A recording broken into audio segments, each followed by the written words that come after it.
So let's quickly go through the pituitary gland from the notes also. So pituitary, which is also called as the hypophysis, that's why hypophyseal portal system name we learned.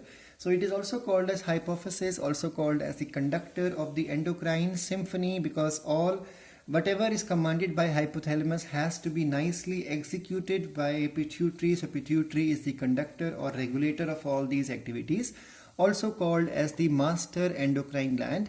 And that's why we learned that hypothalamus is called as the master of master, otherwise supermaster.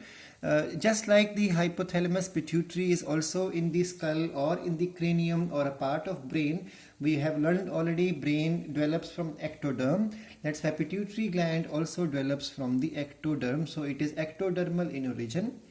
It lies in the cavity which is called as sella turcica or turcica. It's a cavity which is present in the sphenoid bone. Now we have not covered, as per the CBSE's instruction for this year, we have not done the endoskeleton, so we have not covered the bones present in the skull.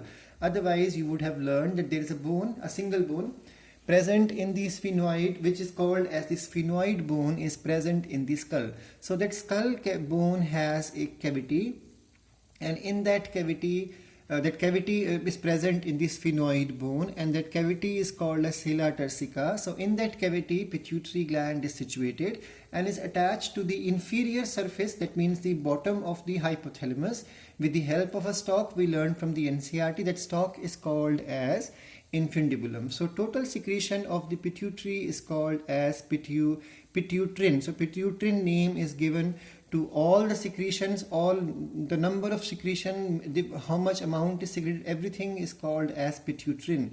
Morphologically it has 3 parts, but remember functionally it has only 2 parts. So the 2 parts as per the function are adenohypophysis, and the other portion is called as the neurohypophysis. The English names are anterior pituitary and the posterior pituitary. So anterior pituitary is called adenohypophysis and posterior is called as the neurohypophysis as per the NCERT also. Now the adenohypophysis has 2 portions. First is called as pars distalis, we learned from NCERT, also called as anterior lobe. And the second part is called as pars media, which is also called as the intermediate lobe.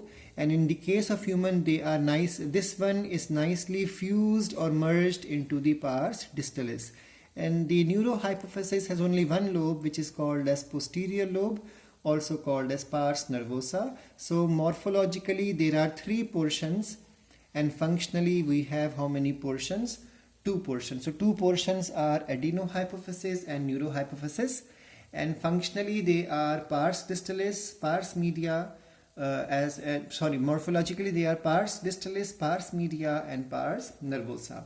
Now there are 5 types of cells which are basically present in the anterior lobe of pituitary or the pars distalis. They are called as somatotrophs, lectotrope, thyrotrope, corticotrope and gonadotrope. So these are the cells which are responsible for release of particular type of hormones. So the 5 type of cells release particular hormones. So somatotropes are responsible for release of the human growth hormone, also called as somatotropin, also called as somatotrophic hormone STH. And it functions just like insulin function. It functions through the insulin-like growth factors. So it controls the metabolism and causes the growth of the body, The second type of cells are the lectotropes.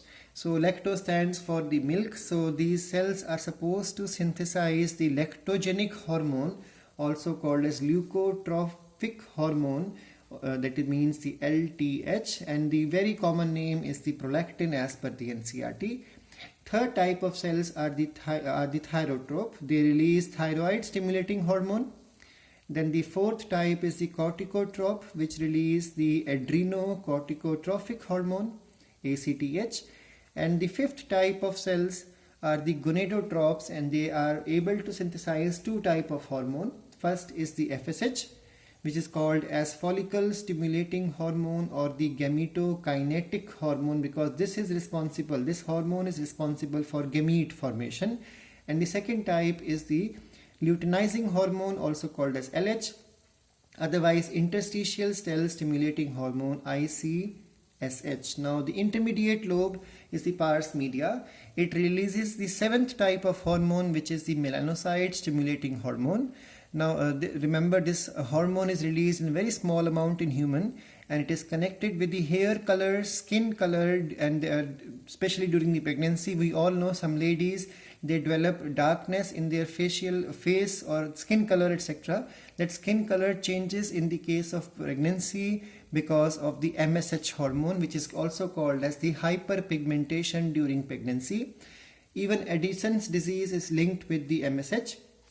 And the next hormone is the from the posterior portion, that is the oxytocin, also called as OT, or pitocin, also called as birth hormone, or the milk ejection hormone. I have already explained from NCERT. And the ninth hormone is the vasodilator or the vasoconstrictor hormone, which is the vasoconstrictor and the myoconstrictor hormone, and it is called as the antidiuretic hormone or the ADH.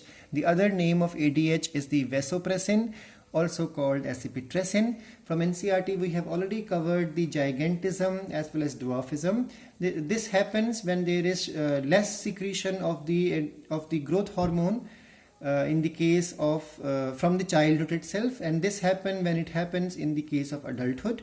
Acromegaly means the face and body extremities will become small.